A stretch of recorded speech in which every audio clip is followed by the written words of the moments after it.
Hi everybody, welcome to Innkeep Development Diary number 15. So, let's have a look at what's new in Innkeep World. I'm going to start out here as you can see in the menu, and the reason why is because, as you'll see, if I choose to start a new game, the thing that I've added here is this menu, this little kind of screen. So that wasn't here before. And it's just for character customization. So I've set this up, and what it lets you do, it's pretty straightforward, is it lets you choose the head for your character, and later it will let you choose a body for your character. So I might add some more options off to the side for changing colors of things if I can get the shaders to work. The idea is just that you can choose if you're male or female, you can choose skin color, you can choose hairstyle, just to give you a bit of customizability to your character. And none of that's actually in. I haven't done all of that work in terms of the art, but now this actual kind of base code is in, the system is in. And I'll just demonstrate to you very quickly by jumping in, and I'm skipping that little intro that you saw in the previous video. You can see that my character now is bald. Some people prefer this look. I don't know why everyone kept saying the previous guy looked like Trump, maybe because of the graininess of the videos, and that was not my intention, so that kind of pushed me over the edge. I had too many comments, and I'm like, alright, that's it, he's going bald. And I'm bald, so that kind of fits me, really. I'm a bald fellow, so this is basically my avatar. You might prefer someone else, but this is what I'm doing. But you'll have this choice, so you can go back to the hair, and then if you jump in, you can see that, lo and behold, he's got hair there. If you wanted to have a beard as well, jump into the game, you can see he's now got a beard. So, you know, we don't have many options there, but the actual code works. And behind the scenes, what I have done to make that work is that I've separated the head sprite from the body sprite. That's something which is now drawn separately. So later when I animate the body, the legs moving, this and that, it won't really be something where I have to make all these different versions for the different heads, because the head will just be drawn first, then the body on top. And there's a little bit of kind of covered over skin there. And yeah, I mean, it's probably just going to sit there unused for the next year, but it's there. That is one of those things I wanted to do. So that's out the way. That's one thing. What I'm going to talk about today, what I'm going to show you, is pretty much the UI stuff. You might remember that I've just spent a huge amount of time, and as hopefully you can see if you haven't seen any other videos, a huge amount of time on the environment. The environmental art, the look of the inn, has taken a long time, and it's almost done, but I've got a bit sick of doing work on that, so I've jumped over to UI for the last few months, and I've made some solid progress on that front. So that's really what I'm going to show to you today. So let's have a start by looking at this section here. This is probably what would stand out the most to you if you haven't seen. If you've seen other videos, you'll know that this was not here before. And what it is an action bar, and each one of these different icons is an action where changing it will change your mode of interactivity primarily with the guests. So thinking forward into the next step, which is really to bring guests into the game and to start getting the core game loops surrounding guests working, I've needed to take this step. So this is UI work with an eye towards future game loop establishment. So we're really starting to gear up to that now. And I'll have to explain a little bit about what these all do, because it revolves around game. I'm not quite sure how to say it, but how the game will work is something I haven't really explained in a lot of detail. I'll probably just try and say it briefly now. And at the end of the video, if you're still here, you can hear me talk in a little bit more detail. So, you might know that this game is based loosely on, or the character is based loosely on Thénardier, who's the innkeep, the master of the house in Les Miserables. And in the book, and in the stage production as well, he's a pretty sneaky guy. He likes to make the most money he can out of his guests. In the stage production, he's an all-out thief. And I wanted to bring that feeling into this character. So you as the innkeeper, you know, you're serving guests, you're getting drinks and what have you to them, you're looking out for them, trying to make sure they have a good time. But alongside that, there's this duality. Alongside you looking after them, you're also observing them, watching them, trying to find out what they've got, so you can decide at night time who you're going to rob. So that's what these different modes of interactivity are mostly really all about. So if you look at the first one here, we've got this eye. And just, if you'll notice, if I move my cursor left to right, you will notice that the eyeball also moves. It tracks my cursor's movement. So if my cursor here is level with my character, you'll see the eyeball is currently level. If it's to the right of my character, it moves off to the right. If it's to the left, it moves off to the left. And there's a little bit of up-down movement there. You'll also notice that periodically it blinks. That was something I wanted to add in, just to nice little effect there. And everything, by the way, is going a little bit slower than it would in game. And that's just because of the recorder, Fraps. It does take up a bit of system memory, so things are a bit slow. Just keep that in mind. But it's a little bit hard to see here. I'll just come into this room where your character's a bit larger because of perspective. And if you have a look here at his eyes, you might have just seen it then, but just have a look in a second, and there we go. So when this eye blinks, then your character will also blink. And that's actually the very first piece of animation that your character has had so far in this game. Just so you know. Until now he's been totally static, apart from flipping the sprite depending on the direction. Now he blinks. It's a start, you have to start small. So, what does this eye actually do? Well, imagine that you have a guest who's just turned up, right? And you want to size him up. You want to know what his deal is, or her deal is. Where have they come from? How much money do they likely have stashed away? Well, one thing you can do is you can go to this eye mode and you can click on the guest and you'll start to observe them. And what this does is it kind of over time gradually counts down and unlocks bits of information. You can only observe one person at a time, so if you have one guest in your inn, you can watch them very intently, and you'll probably find out quite a bit of information just by watching them over the course of the evening. However, if you've got 5 people, if you've got 10 people, and you're splitting your observation between them, you're going to have to start to be selective. You're not going to be able to find out everything about all of your guests, and that's going to be a theme that we'll come back to with discussions, with conversations. But that's the idea. You're observing guests in order to find out stuff like, oh, they've got a bag that looks a bit like it's something bulky in there, or it looks like they've got this ring on their finger that looks like it might be worth something, or they've got mud on their boots which indicates they've been somewhere, and you can ask them something about it. So observing things might actually provide you with information to help you choose to rob them at night, but it might also provide you with conversation topics which then help you investigate further. So the game is becoming a little bit of a mystery game. That's the way the core game loop's headed. It's going to be partially a kind of a sleuthing game, and this theme is going to unite all 3 of these actions. So let's go to the ear, and I'll just do that again. I'll just shift back and forth here. You can kind of see how the eye opens and shuts, and that animation there, it's kind of, the eye stops moving like that. That transition there is something that I wanted to have for all the different pieces. So if I now go down to mouth, again this is slowed down because of Fraps.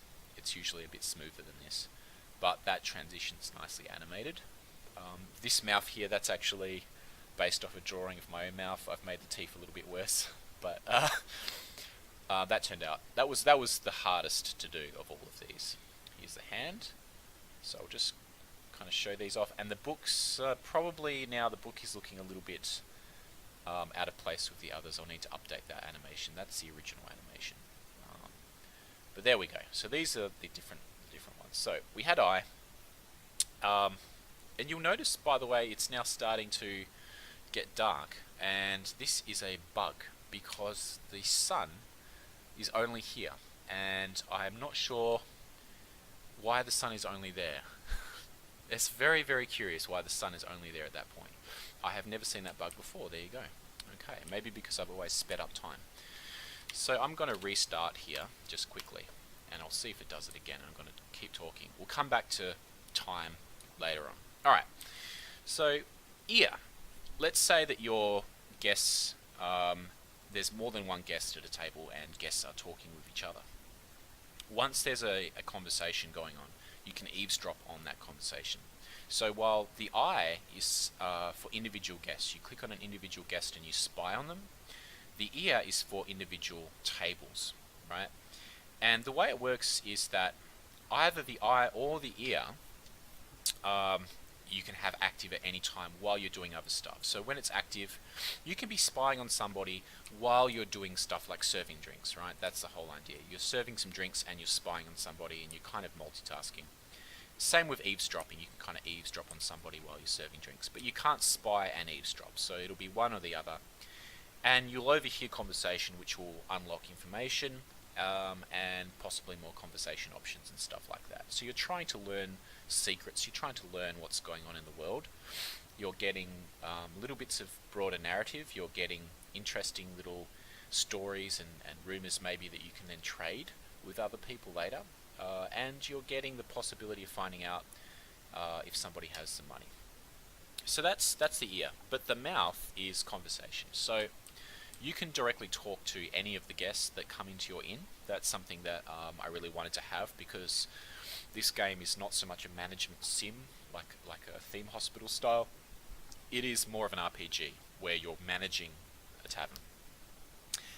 And the way that conversations work is it does pause the game. It will pause the game like it does in an RPG. So you can take your time with reading. You don't need to read really, really quickly because it will be just text. But that said, it will be impossible to talk to everybody in your inn about everything. So if you think of yourself as having, again, let's say 10 guests here, you won't be able to have exhaustive conversations with everybody in the inn. And you might wonder, well, how is that so if the conversations are paused? Well, the way it will work is that you'll have options inside conversation to ask a question, to follow up with something. So your typical kind of RPG style conversations. And when you click on one of them, it will take up a little bit of time. So the game up here, it does have a working time bar. I'll talk about that later. A little bit of that time will go by every time you follow up a conversation option. So you can't really just stand there just gassing the whole way, unless some people, people are yelling out for drinks and things like that. They're going to start to be getting pissed off, and you'll have to kind of have a little bit of a chat, grab a bit of information, go away, go back to serving this and that, maybe come swing back around again later on, and you're going to be doing multiple passes while you're again sleuthing to find out who is your main target of interest each day. The other thing is that you will have over here, this is remaining UI work for the right hand side, you'll have a kind of like an energy bar, and what the energy bar will kind of be an abstraction of is this idea of like not so much physical energy but maybe emotional energy, like jolliness, in order to have this little energetic, convivial, friendly, happy manner where you go and you chat to people and you find out all their worries and cares, and you kind of feel around for their secrets. You'll need to consume energy. So talking to people will consume energy, and then over time it will replenish, so long as you've had a bit to eat.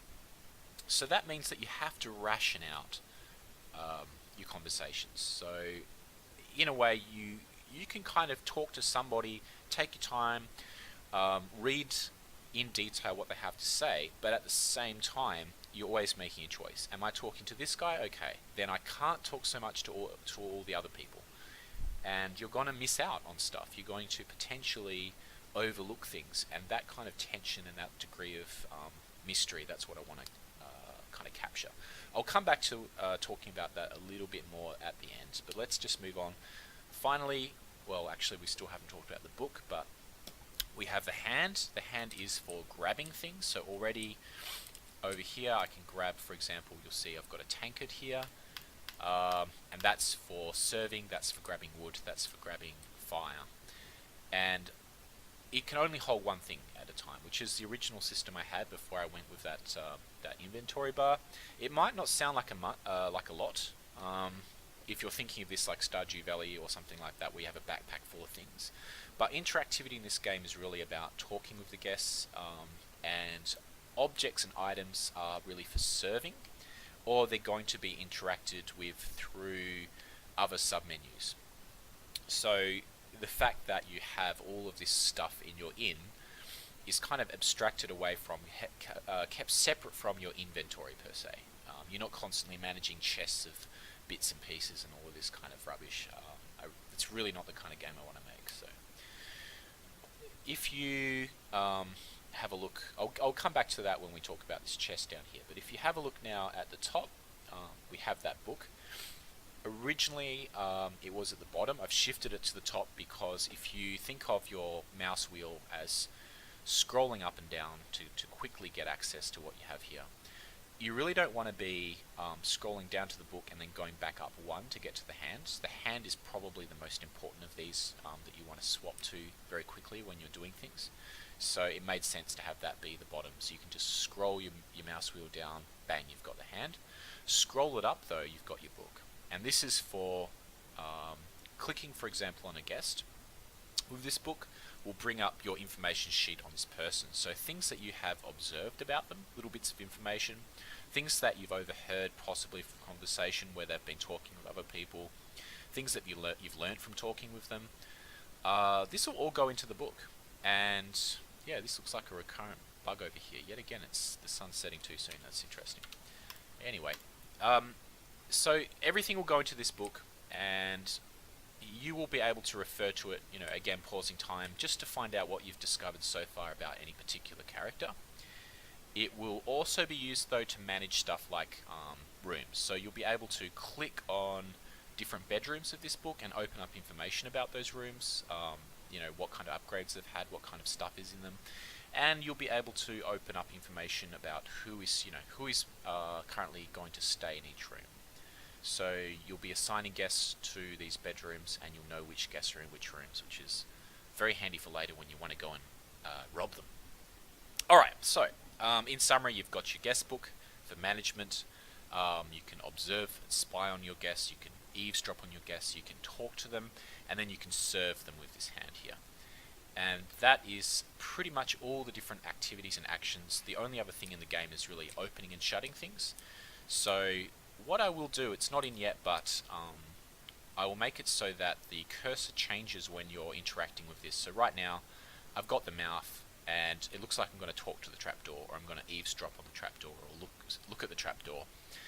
Really, none of this is for objects, it's just for people. So for any of these different kinds of icons, I'm going to have that revert to like a different type of icon, like an open icon, like a hand kind of reaching or something like that for opening and shutting doors. But otherwise, it should be fine. And that just leads me nicely into one more thing to point out, which is that if I move my, if I change between these, you'll see that my cursor also changes to indicate what type of action I'm currently undertaking. So that's just to help make things really clear and obvious for the player as they're working through. And the keyboard numbers 1 to 5 also let you change these. I added that in just for accessibility purposes, really. There we go. Right, inventory. So another thing that was not in before is this lovely chest down here. And you'll see the number beneath is your gold count. So currently you've got like 50 crowns or whatever it is. And if you open the chest, you'll see this pop up. So you have two elements here. One is the chest itself. If you just look at that, you'll see it's fully animated for opening and shutting. And I was quite happy with the look of that, how that turned out. And then the other is the actual inventory itself. This is not a final look. This was just something I knocked up pretty quickly while I'm just still thinking through how it's going to work. Most likely you'll have some sub-menus here. So, you'll have your food stuff. You'll have stuff that's food. You'll have another sub-menu for trinkets and things that you've stolen from people. And maybe another sub-menu for stuff like materials for building and improving your inn. running it day to day, that kind of thing. So you'll have a few different sub-menus, and you'll be able to see what you currently have. And when you have a merchant or trader stop by, this menu will kind of combine in some manner with the menu of the trader, and you'll be able to drag and drop and do your trading all through here. So that's kind of something that I have to rethink a little bit, because right now it takes up the whole screen, and I'm not sure how that would work with trading. So I'm going to have to rethink this, but it's a first step. It's kind of nice. So we have the side menu, we have this chest. The next big thing to talk about is this buggy time system here, and I'll just restart it one more time just so you can kind of see what's going on. So previously I did have this kind of landscape across the top here showing the passing of time. So this is not new. This is from quite a while back that I've had this, but the sun did not exist in the past, and in all my previous testing I never had this bug, but it really should. I am actually wondering if it's because of frame rates and because I'm using fraps that this bug is now occurring. This is really curious, but what should happen, I'm just going to press time and jump ahead really quickly here, and if I do it like this, yeah, it's the same thing. That's really interesting. The sun should be setting, right, already, so the sun is being delayed for some reason, and I don't know why. Bugs. I might just take this opportunity to mention that one of the things I did in this previous 3 or 4 months was take about 3 weeks and just fix bugs, just to do bug fixing. I've got about 14 pages of development notes for this past few months, and most of that was bug fixing, mostly to do with the environment. But there's always more. There's always more. So how does this time system work? So what you'll notice is that I've got all of these different kind of tabs hanging down, and they represent phases of the day. So it's daytime, daytime, daytime, daytime, sunset, and then we have night, night, night, night, night. So it's evening here. And these different phases of the day exist for a couple of reasons. One is just to give you a very clear visualization of what time of day it is. One common abstraction for this kind of system to do is once the sun sets, then the moon rises, and then the moon moves along, and the moon sets, the sun rises, and you just have this alternation of moon and sun. And it works in some cases where you have a nice little stylized circle, for example, that's rotating. Maybe like Graveyard Keeper has this, a few other games have this. In the case of my system, I think it would have looked a bit weird because the moon is not, the inverse of the sun. It doesn't behave like that, and it would not really give you enough information in the sense that a day doesn't begin at 5-6 a.m. and it doesn't end at 5-6 a.m. It isn't a 24-hour day phase because your character does go off and sleep, and you're not watching or in control when this happens. So what we have here is instead a 10 phase day, and you can think of a phase as something like an hour and a half or 2 hours or whatever. It doesn't really matter, but you have these different phases of the day, and they're slowly retracting. The tabs that represent them are slowly retracting up out the way. What does this do? So to go back to what I was saying, it does two things. One is to quickly give you this visual confirmation of where you are in terms of the overall flow of the game. It's like, okay, we're in phase 2 and it's almost done. Oh, we're in phase 3. Oh, we're in phase 4. At a glance, it helps you really quickly see how much time has passed and how much time is left. And you can kind of see, alright, we're halfway to the sun setting. Oh, okay, we're almost at the end of the day. And that's really important for later when you need to start to think about managing your time and your investigations into who you've got to steal from at night. But there's another thing, and this is something that won't really be apparent right now. I have to explain it, but I mentioned before about how the player will have this kind of energy bar, jolliness, whatever it is, which goes down a bit as you pursue conversation options. And the idea there is that as these tabs sync up, as it were, then certain things in the game take place, like that energy bar replenishing a little bit. So if you've had something to eat and drink, your stomach's got a bit of something in it, and one of these tabs finishes retracting, then that unlocks a bit more energy. So if you've gone and run yourself ragged, chatting to everybody like crazy, you've run out of energy, it's okay, because you'll get a little bit more dribbled through to you, rationed out at the passing of that time. So you kind of regen at those points, and then other things will happen. So if a guest is asking for a drink, they're going to ask for it at the beginning of the phase, probably. Then if somebody is coming to trade, like a trader, then there might be a little marker or something appears on one of these tabs, so you know how long the trader's going to be there for. There's lots of different things in this game where, you know, I don't really want to have a little countdown timer, a clock, a watch. Like I really want to show to the player, okay, this is how long you've got to deal with this issue before things, before you miss out or before things get worse. And these tabs will let me do all of that. So it might look a little bit fiddly right now for simply telling the time, but you have to imagine that it will connect with other basic kind of features of this game. And yeah, I might just now head over to here just to show you one other thing. You'll probably notice this this light beam coming through here. So this wasn't here in the previous video, I think. There's some code that I've currently disabled that casts my shadow lengthwise over this, and I'm working on different approaches to make it look a bit better. All of these windows will have similar light flooding in from this window, and that's just, you know, environmental work that I'm currently figuring out. But something that I've done for environmental work that wasn't here before that I'll just quickly show is sun setting.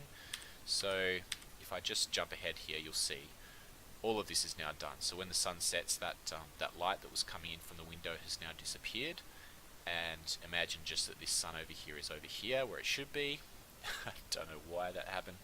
And then it very slowly starts to fade. So of course, as you've seen in previous videos, all the other bedrooms have this already, but this one didn't have it previously. Now it does. It was a little bit of work. It still needs to be sorted out in terms of stuff like shadows, and a few other things will need to be worked on, which is pretty labor intensive. For now, I'm just putting it aside while I work on some other stuff.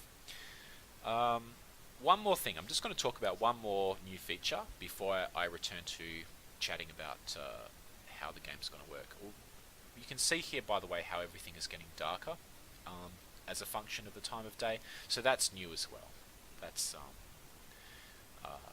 obviously my character shouldn't be this bright. That's something that I haven't kind of integrated yet with this, with how dark things are. As things get kind of sorted out, you know, kind of integrated, then I'll show it off in the future. But for now, it's really only half done. Okay, so yeah, the other thing I did, which I wanted to talk about just quickly, was the camera view. So you can see here how the camera is focused on this central play space, and this is really where everything's going to take place. So when you're chatting with guests, spying on them, eavesdropping, all of that is really happening here. These back 8 bedrooms, this is where the guests will be staying primarily, maybe in stables as well, but really these bedrooms are the key ones. And how it works is, because I want the player to not get dizzy with cameras shifting here and shifting there, the other areas of the inn, you really have to intentionally walk over to them to have the camera shift. So you can see right now that I am actually coming all the way over here, and then I can even walk behind this table, and the camera still is not shifting. So in previous videos this would not be the case. The camera would already start moving over because it thinks that you want to head over to the other side. I really wanted to stop that because you might simply want to walk around these tables. So you can see that all of this walking I'm doing, the camera is not moving at all. And that was really important because 80% of the time or whatever, you really will just be playing in here, and I want it to be nice and static and smooth. And if I just walk up here, same thing. No camera movement, no camera changes. I can head all the way over to here. Let's see what happens here. Yep, completely static. But if I push right up against the edge, then the camera will shift over to the left, for example, right? Head on over into here. If I'm now heading over to here, it will shift back again. It's going a bit slow, of course, because of fraps, but I think you kind of get the idea. I set this up using a few little hidden objects which track where the player currently is, that are not just using XY coordinates, but they're actually kind of they've got little special shapes to take into account edge cases and different things. But there we go. So I did a lot of bug fixing.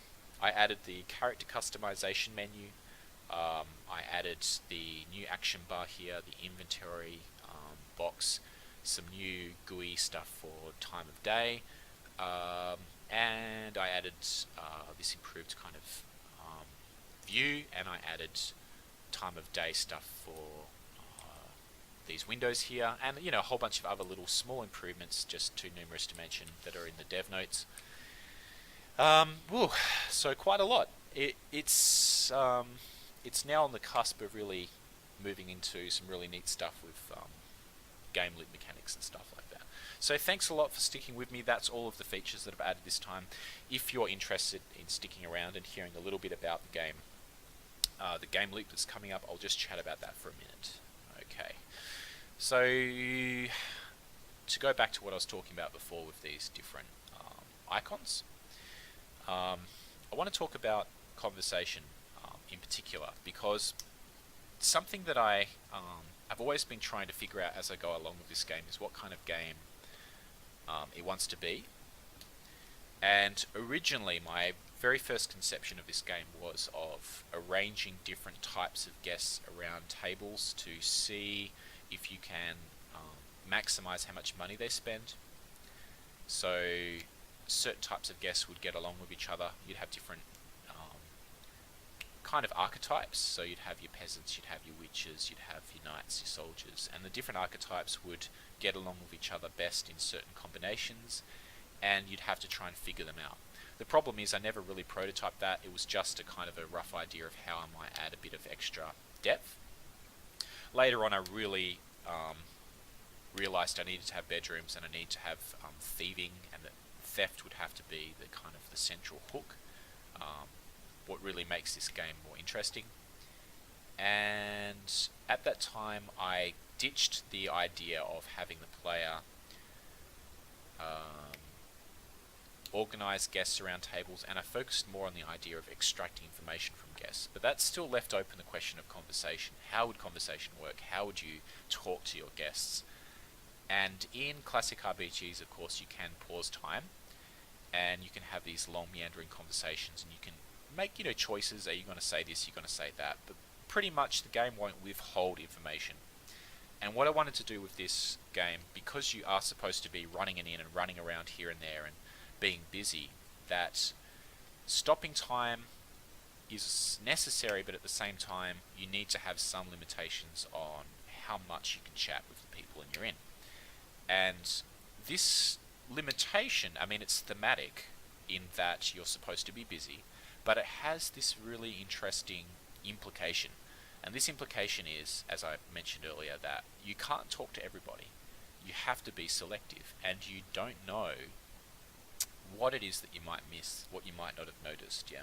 So somebody comes in to your inn, and just imagine that you have a chat with them, and they seem just to be some kind of peasant who is bringing some of their produce to a nearby market or whatever. They don't look like they've got anything on them of any value at all, right? And conversations that you can have with this person won't change your perception. You'll just be chatting with them, and you'll unlock pretty much everything they have to say, and you think, okay, that's the end of it. And in a normal RPG, that's it. That's all there is to find out. But now imagine that that very same guest is having a conversation with somebody else, and that you eavesdrop on that conversation, and that through the course of the evening, if they get drunk enough, they might say things and let things slip that they wouldn't have otherwise. So every character, every person that comes in certain conditions, if you're looking after them, making sure they have a good time, they're spending money, but they're also talking more, and if they talk more, they might let slip things. So you have these layers of potential mystery and red herrings. It might be that a person is exactly what they appear to be, but that adds this certain degree of mystery that I think is really important. And it's the same thing with, say, let's say you observe somebody and you notice something about them, right? And having noticed that, then you think to listen to them more carefully. So it could be that observing something simply gives you a cause to want to talk to them more. It might give you a cause to eavesdrop on their conversations more. Or it might be that observing something unlocks a conversation option. And this can work not only within the course of a single day and certain guests, but in broader narrative terms. So imagine that there's certain kind of factions, certain goings on in the world, and early on you happen to eavesdrop on certain bits of information, you happen to learn certain things, and then guests who come by days later might actually hook up with that in some way, and that gives you cause for talking to certain people in certain ways. So it lets you set up, having this kind of conversation system that works on multiple layers. It can potentially be a nightmare to code, but I'm looking forward to it.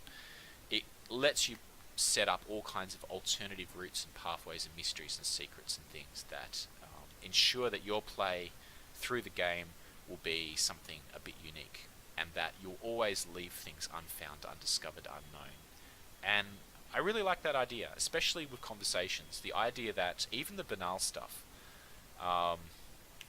let's say there's all kinds of little bits and pieces of background of any particular character that you just, they don't really mean anything, it's just about that character.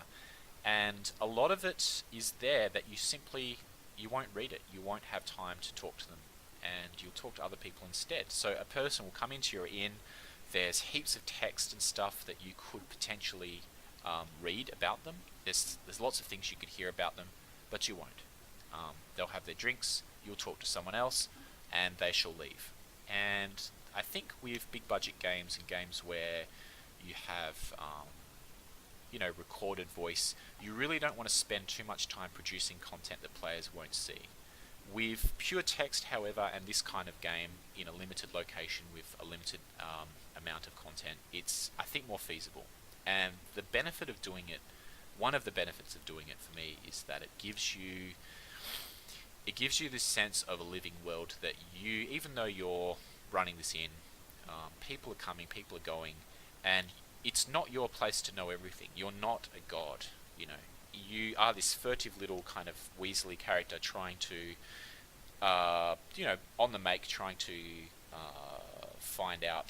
trying to sniff out secrets and money and rumours and this and that. You cannot simply think you can go through and talk to A, B, C, D person and know everything. And that, for me, is really appealing. The ideal of kind of reversing that power. On the one hand, you are a person who has the, how can I say it, not necessarily autonomy, but you're the player.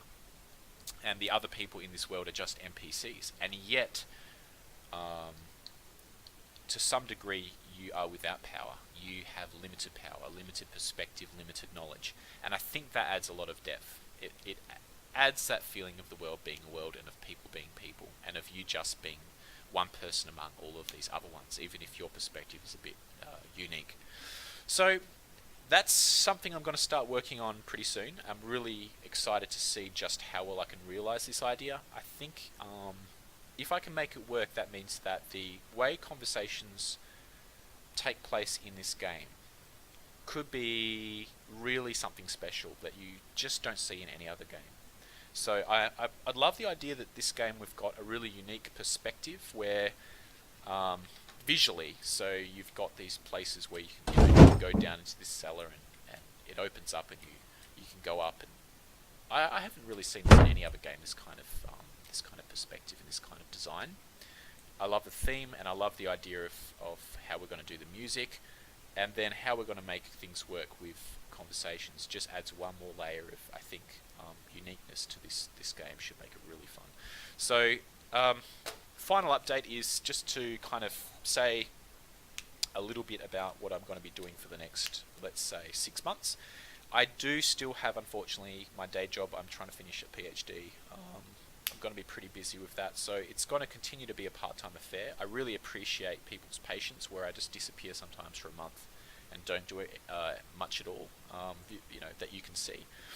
No matter how often that happens, I always come back and I am going to finish this project. But after I finally submit my thesis, I really want to see if I can't get some funding and maybe spend 5-6 months full time to push this out the door. If that's going to be Kickstarter, if it's going to be a publisher, some combination, I'm not sure, but we'll look into it. And that means that even if the pace has been very slow, where it's like, well, he spent 4 years just to get to this point, he'll probably spend another 6 years just to finish it or give up halfway. Well, I want to say to you, no, not necessarily. Certainly I'm not giving up, and hopefully I will be able to have a bit of a push and get this out the door sooner than you might think. It's still probably another couple of years away, but not 5. So thank you very much, especially to my Patreons for their continued support. You guys are really amazing. I'm blown away at how generous you have been in giving your money to a stranger to trusting him basically that he's going to do something with that. It's all sitting there in my account waiting to be used on some neat art in the future and getting something done that I couldn't do myself. And I really hope that those of you who are interested in this project would consider signing up, even if it's just like $1 a month, in the knowledge that that money will go towards stuff that's going to be used in this game, like art. Well, it's been another long video. Thank you very much for listening. I look forward to sharing some more stuff in the future. Good luck, everybody, and best wishes for your own projects, and I'll see you next time.